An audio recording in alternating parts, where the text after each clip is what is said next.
this is influence with authority. And the reason why this matters is because it actually mixes a bit of emotional intelligence. So you're able to read and understand how to build those connections, but then tap into those connections to build performance. So rather than just focusing on the performance, and sometimes we hear a lot of leaders focusing on the carrot or on the stick, right? Then it's something external to that relationship. And there's a book, Leadership is a Relationship. I 100% go by that.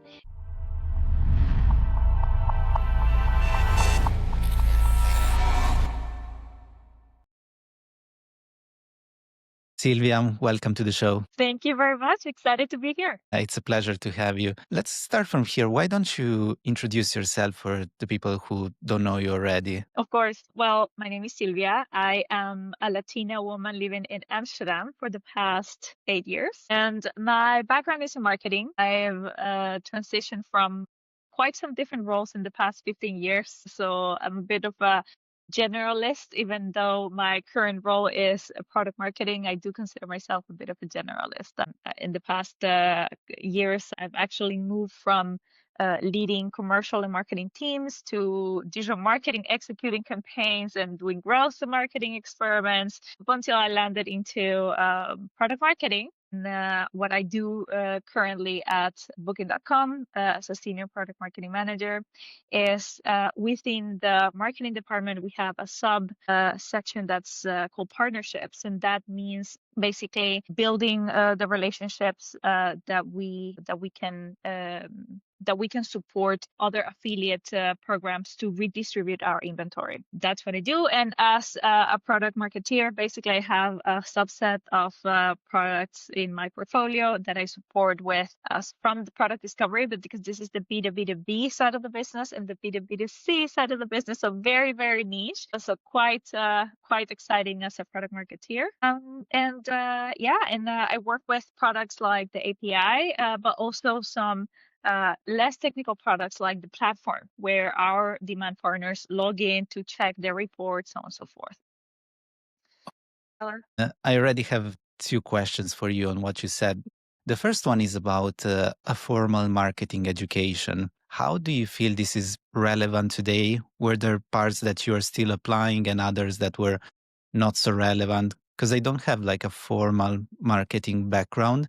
And I've been always curious to hear from people who actually got through the more traditional path. How useful is it? And also with today's changing technology, tools, approaches, what's your take here? Very good question. I don't think I've ever been asked this question before, but really good question. I would say it definitely helps in terms of adding structure to your train of thought on how you solve different problems. So early in my career, for example, where basically I was like a marketing manager. So I was in charge of either that was the more physical type of marketing, but also digital marketing campaigns, so on and so forth. It really helped to take a structured approach in terms of, okay, we need to understand what are some of the needs from the market, what exactly is the messaging, and go ahead and deliver that in the best approach. Now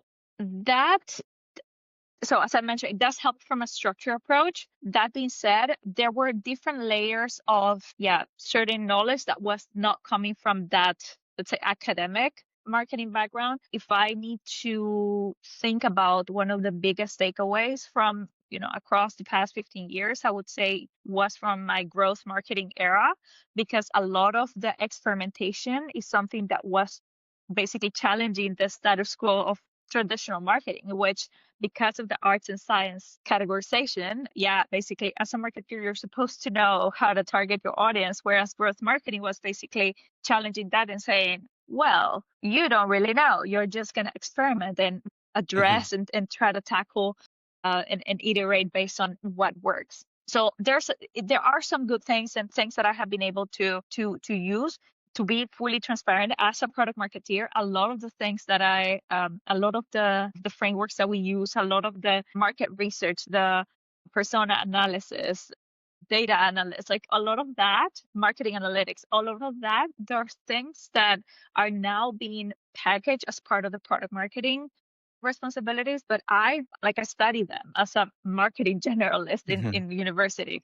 So it's quite interesting in that sense. And what about the cultural part? So moving from Latin America to Netherlands, I assume that from a cultural perspective, it could be a change, but also you work in a company which is about travel and I assume also about being international. What are you applying from your previous cultural experience in this new environment? Do you see any value in having these international environments where you could compare each other? I assume this comes with pros and cons, but one of the biggest challenges for Europe, for companies who want to scale in Europe, is different markets, different cultures, different languages, different habits. What is it like in your experience? A super, super nice question. And I would like to give you an answer that has a bit of a two flavor approach. And I'll tell you my experience as, as an individual tackling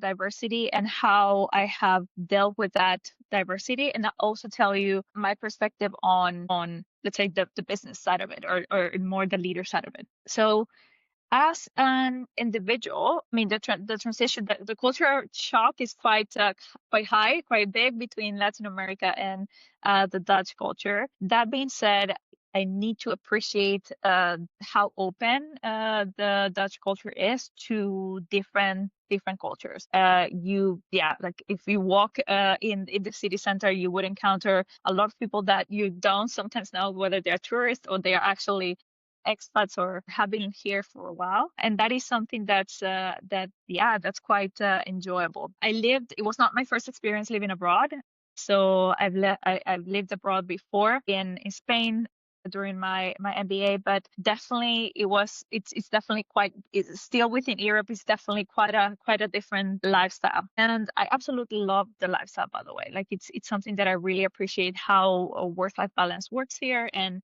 how much of an effort is being done from workplaces to put effort into this. It's not an easy path, but it's also not a hard one also. So I work in a very diverse company that I actually really helps with the whole onboarding into and making sure that you are being part of and well received as part of that company. Now, one of the things so I work in booking, but it was not my first role in the Netherlands. I actually worked at a couple of startup scale-ups before.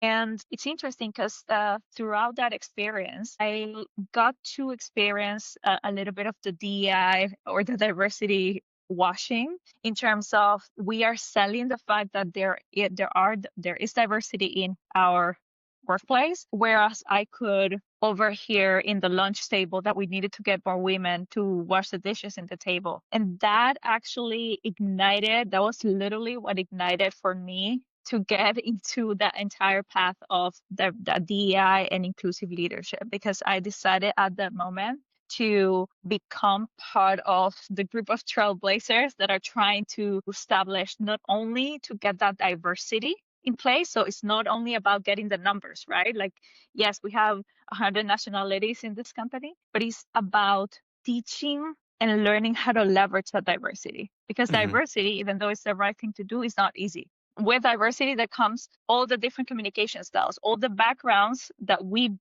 bring, all the beliefs that we were raised with, because with the diversity that comes as a challenge. And if there is no, let's say, training of those new managers that get to not only leverage that diversity for good, but also deal with the conflict that brings that diversity, it's a miss. And then you're missing taking the next step from diversity to inclusion, actually. What's product marketing at booking.com? What does it mean? How would you define it? And what's the structure there? Yep, absolutely. Product marketing actually looks very different depending on the area of the company that you're in. So my department is actually a little bit more close to a startup within a corporate. That's how I define it still. So we're around 250 or less than 300 people in my sub department. That means that we, as product market team, we have a 4-people product marketing team. And we're very hands-on. So we get involved across the entire life cycle. We're very involved from the early stage in the product discovery stage, so building the business cases up until we go to market. Other areas in the company work a little bit different, like the bigger areas in the company, they actually work a little bit closer to project managers or maybe closer to even the sales enablement team. So because they're bigger, they do have a sales enablement team, or they do have a digital marketing go-to-market team that actually executes the go-to-market campaign.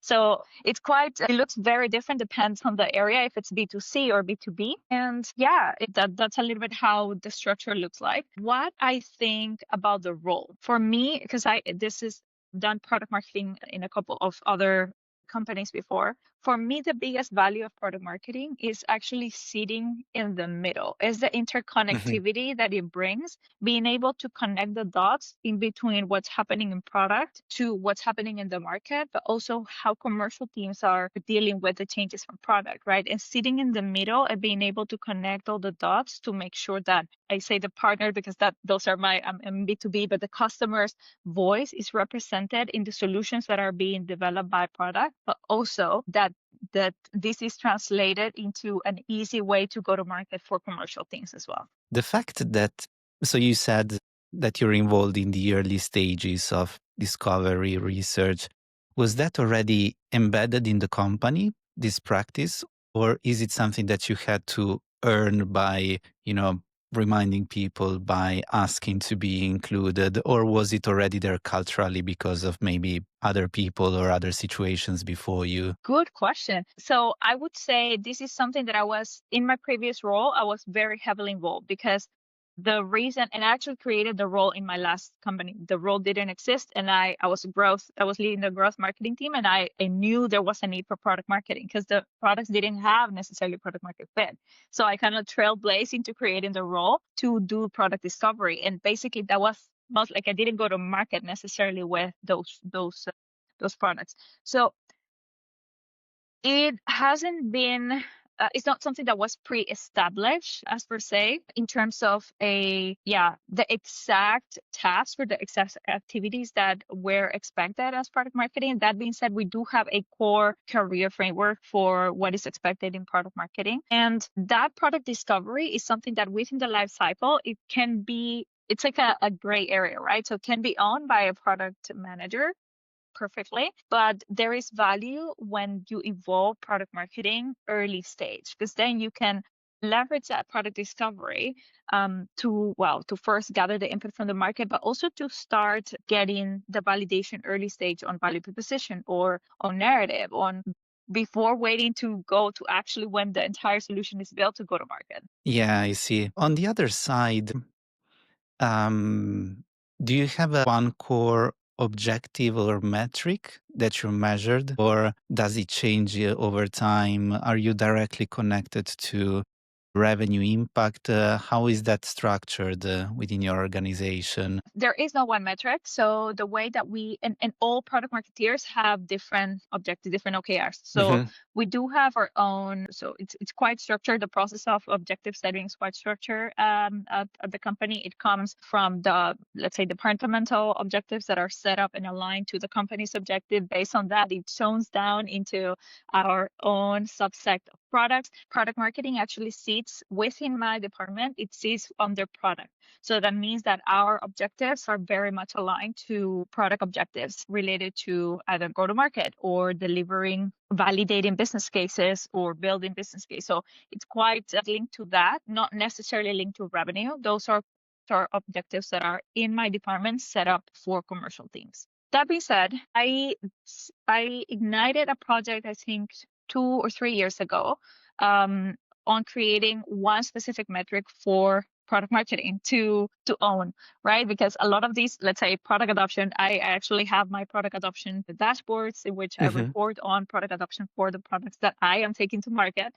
So I make it tangible, but also, hey, like there is this business case coming from this amount of research that has been delivered and taken to market, as an example. That being said, those are shared metrics, right? So the research you share with research team, the delivery or the product, the go to market, you have it, but it's at the end it's measured by product adoption, not taken it also, but like how much actually is bringing. So a couple of years ago, I actually ignited a project to start using one metric for product marketing. That's a go-to-market NPS. So a go-to-market confidence level. Because in my department, we work a lot with commercial teams. So the majority of go-to-markets 2 years ago, they would go through the route of commercial teams. We wanted to, and what I wanted is to own this metric to understand how well is only the process of the go-to-market, regardless of the product adoption, because that product adoption has also a dependency in commercial teams. So I wanted to separate the value that product marketing was bringing just by getting how much confidence our commercial teams were having after we deliver these go-to-markets. So it's still work in progress because it does require for the teams to adopt it. But we literally had a conversation with the team earlier, I think earlier in the month, to try to ignite this back. I'll keep you posted how that goes. Yeah, please do. And I'm interested actually, how do you measure this part in a go-to-market? Yeah, we don't. That's the thing, right? So usually what we measure are the deliverables, right? So if we were able to deliver, I don't know, how many sales enablement materials and how many trainings and how many blah, blah, blah. Those are deliverables, but those are not necessarily aligned to our product adoption. So I report on product adoption at the moment. That's why I brought this different perspective. And yeah, let's see how it goes, because that would be a way to separate the value that just the go-to-market is bringing. All right. And considering that you said that you sit under product, what do you believe are the biggest challenges about having the product marketing function under product? I would say is the understanding of the value that the product marketing team brings. And that it's understandable because we're biased towards what we know, right? And when we don't know, like as an example, right? So if as part of my expertise, I wouldn't have somebody from, or I would have somebody from research, but I have never done that. I don't necessarily understand what is the value that they're bringing. So yeah, so one of the things that we've done as a team is to really trailblaze and create a lot of awareness about what is the value that each one of the contributions that we do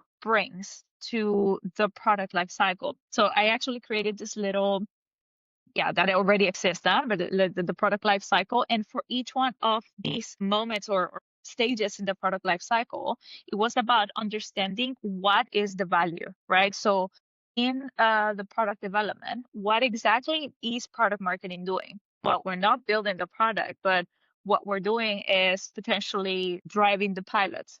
We work with beta tests or with pilots because it's a very technical product. So that's the value that we're doing, like delivering X amount of pilot testers and so on across the entire product life cycle, right?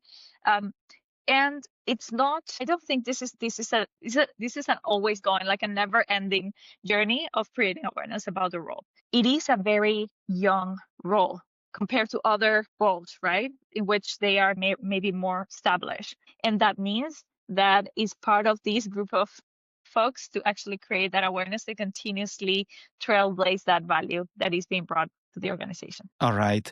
And considering that you were following up on one of the things that you said about the educational part, do you have any recommendations or any best practices on how to stay up to date with new technologies now? AI is like very buzzword that keep on repeating, so I don't want to necessarily get into that. But on the educational side and on the growth side, do you have any recommendations on how to approach this? I love this question because for me, and I will follow up with you on the fact that I'm not going to give you like one book or one kind of like software that you can get this. And I would rather focus on mindset, because one of the biggest swaps for me in when working in growth marketing was acknowledge the fact that it really is an ongoing process. And by really getting and inviting into that growth mindset and that stage of, okay, it's like a never ending, and try to enjoy that never ending journey of growth. That is the one message that I would want everybody to get. I'm super passionate about L&D, like learning and development. I Like, I love it. And I absolutely get so much energy every year, early in the year, on building my personal development.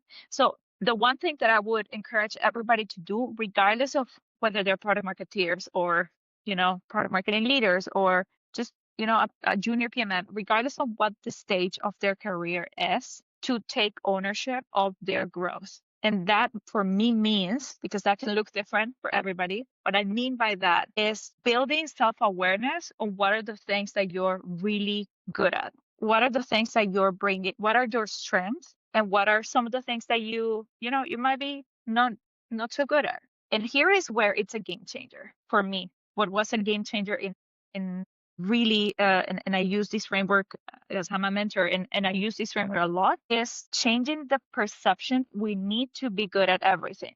We don't need to be good at everything. We just need to learn how to master the things that we're already naturally good at.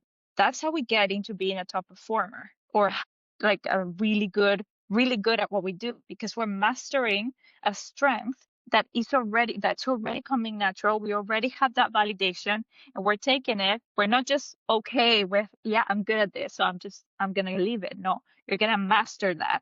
And every year when we build our personal development, just reinvest into that skill. So that's how you get really, really good.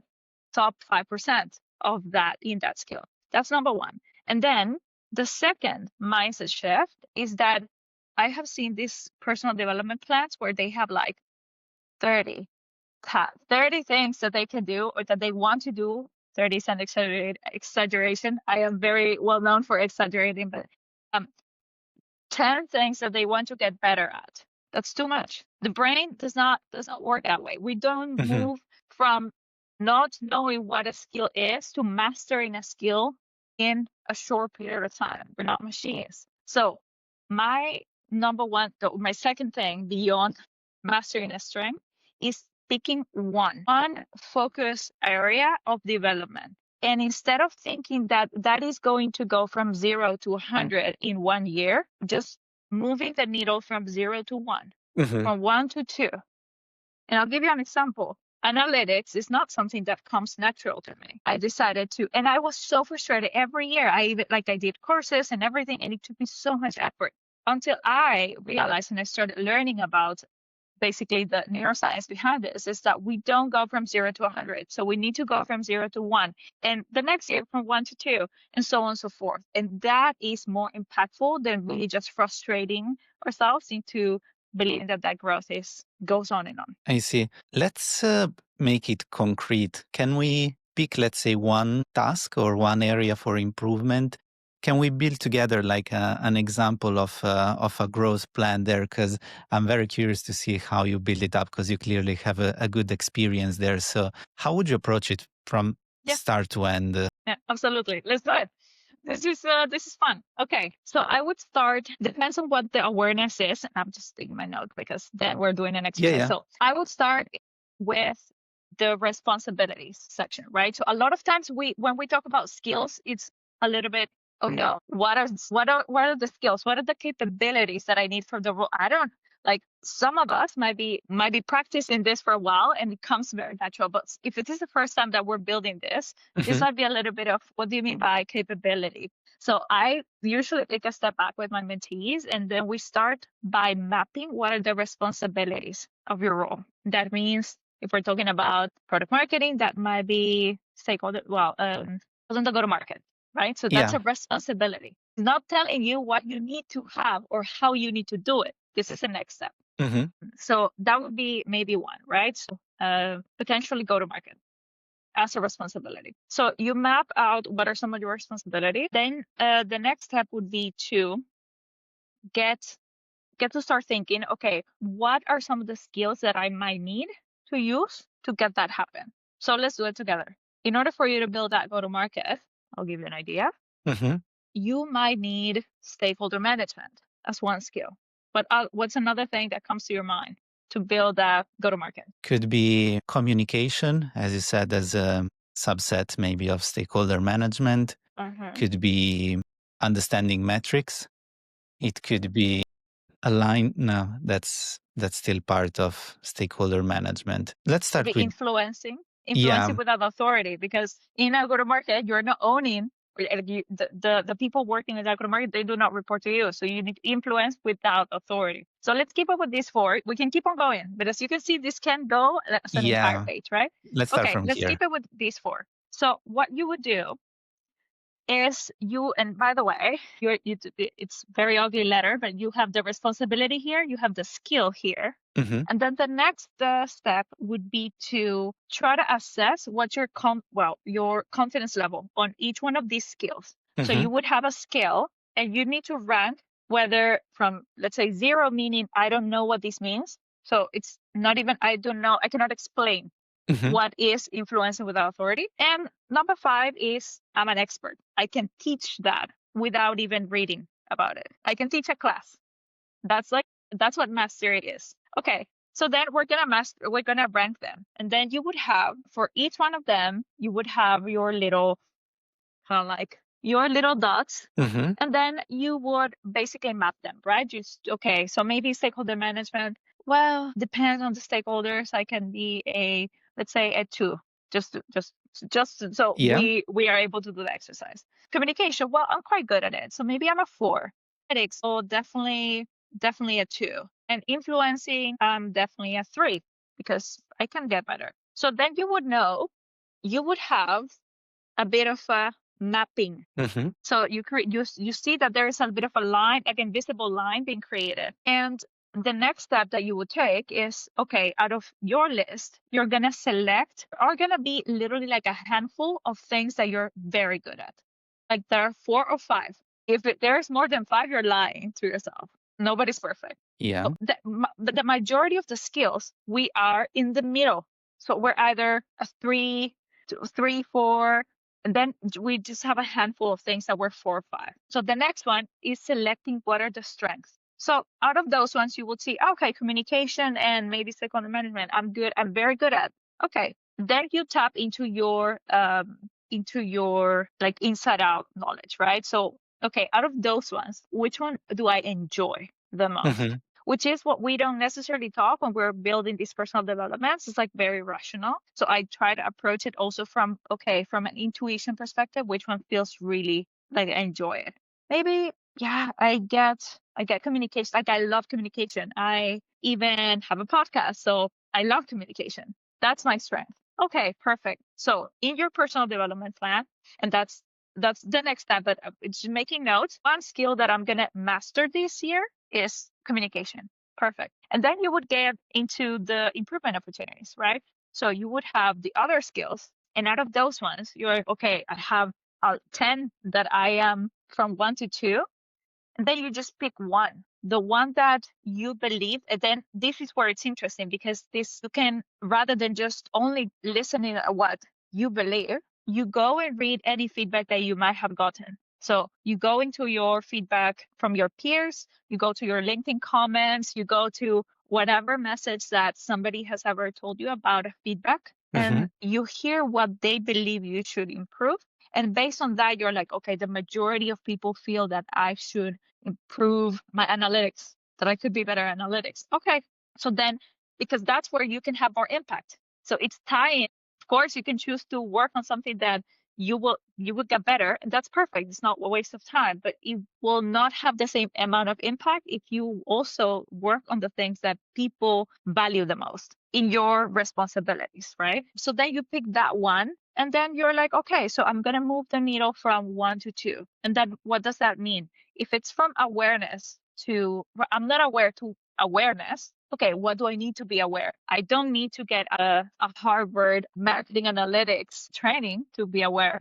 Maybe I just need to read a book. Yeah. And that's how you build your personal development plan every year. I have a couple of questions, but I really liked how you made it practical. One topic that was really interesting is you said influence without authority. Can you tell me more about what does this mean?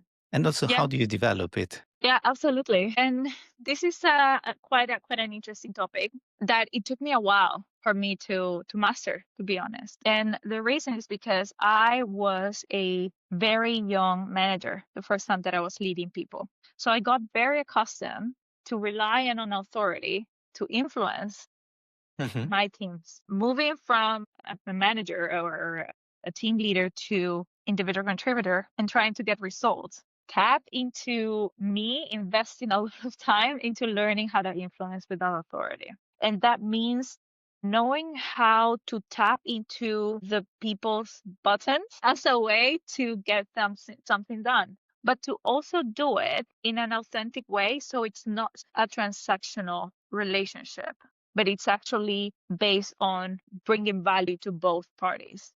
So I think it's important, first step, as you said, to identify when do you need to develop this, and secondly, how to get it, as you said, in a genuine or in a win-win scenario where it's not only transactional. Do you have any practical tip on how to get a little bit better at this skill? Yeah. Yeah, absolutely. So it's interesting because even if you have a team, right? So you might even want to start practicing this skill, because even if you have, there are certain things that you might have authority for your team, like, okay, this is the direction that we're going to take with these XYZ product. Yes, you have that. You can make those decisions, right? But there are a lot of things that you as a team leader do not necessarily have authority over. So there are certain things like the approach that somebody takes in terms of personal development, the approach that somebody takes in terms of career growth, that you do not, unless you have gained that influence and people trust you, they are not gonna they're gonna sit with you, but they're not gonna actually listen and take action towards the direction that you're trying to influence and that you believe is the best for that person. So a couple of tips that are helpful and that I really use in my mentoring sessions, right? Mentees are not reporting to me. They can just listen and peace out. I don't want to do whatever you're saying. So one of the skills that I really try using is, first of all, give the space to listen to what people are saying. Give this, like, just pause our brains. And we as product marketeers, a lot of times get into problem solving so fast. It's like, I am listening a problem. I am going to solve this for you because I have done this before, or I know these XYZ path. Pause it. This is so hard. Also, it's invisible, so only you know what's going on in your brain with that wildfire that might be happening there.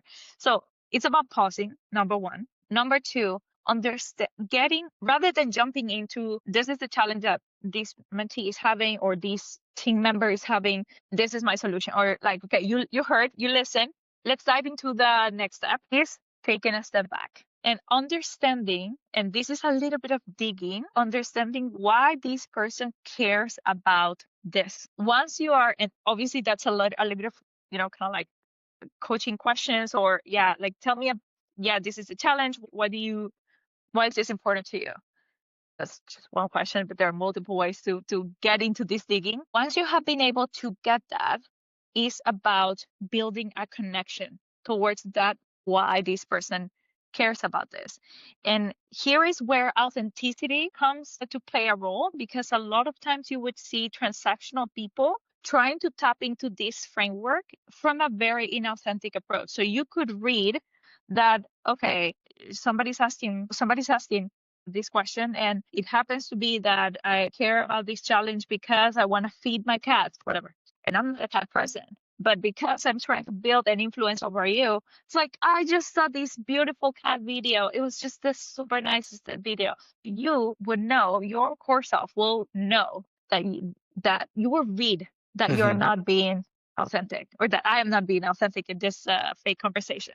So the approach here is to try to find a connection, but make sure that that connection is authentic. And that if you don't like cats, you don't need to fake that you like cats to build that connection. It's about, maybe I just see that you have books on your, on your shelf.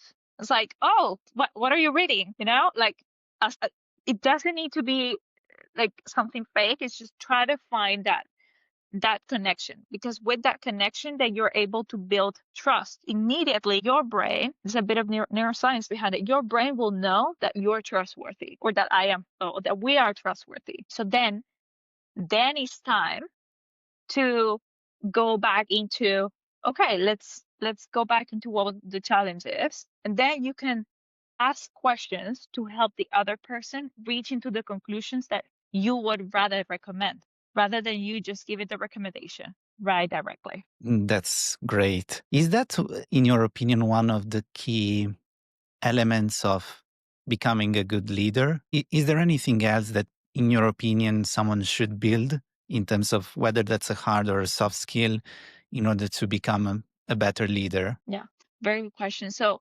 absolutely, this is a bit of a combination in between.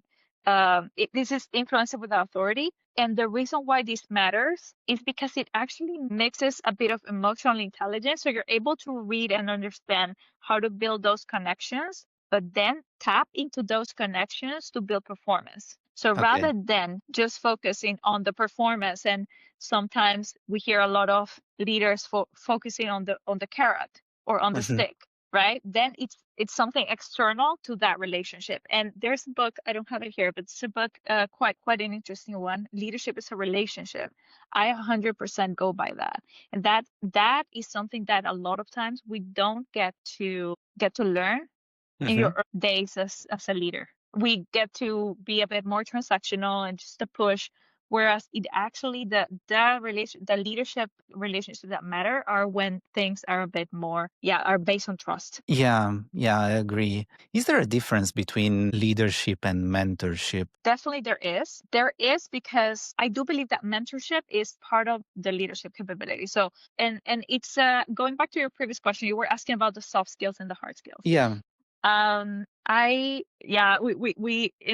in our groups, we actually had a couple conversations about whether soft skills is something that that needs a bit of rebranding for the sake of product Mhm. marketing, naming convention, because a lot of times we have been going through a pattern of management equals leadership. Because somebody gets the role, and in the Mhm. role there is the word management, or team lead, Yeah. manager role, that means that that person has leadership skills. And that is so not true. What some of the things that I a lot of times see missing is those soft skills, or those skills that basically leverage, and that are not only leveraging self-awareness, or really getting to know you, Mhm. getting to know, okay, what's the one strength, and going back to personal development, what's the one strength that I bring to the table? What's the one Yeah. strength that I am really good at that I can support others with? And what are things that I need others that are better than me? So I can hire somebody,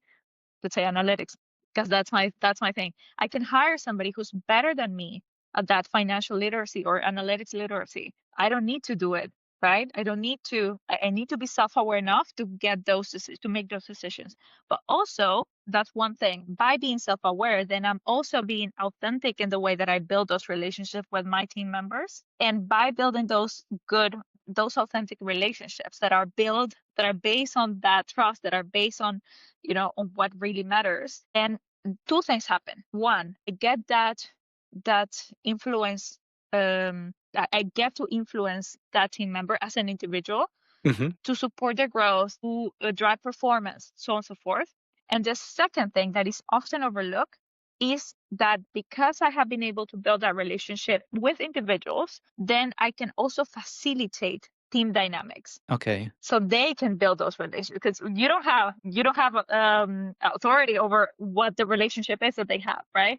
But if you build those relationships as individuals, then you're able to facilitate that there is a Yeah. healthier team dynamic, more team cohesion, that at the end of the day is means more productive teams. Can you tell me more about how this happens in from a practical perspective? So you're part of a leadership and mentorship program. How does that work? What do you do in order to support people into this kind of transition? Yeah, yeah, absolutely. So I actually set up a mastermind program. So I kick off earlier this year a 6-week mastermind program designed to build and accelerate new managers, aspiring leaders that might be struggling with diverse teams. As I mentioned before, leading diverse teams is a different flavor, but also sometimes even experienced managers that have that need support with underperforming teams. They don't know how to. They already have that authority. They already have that, but they are still not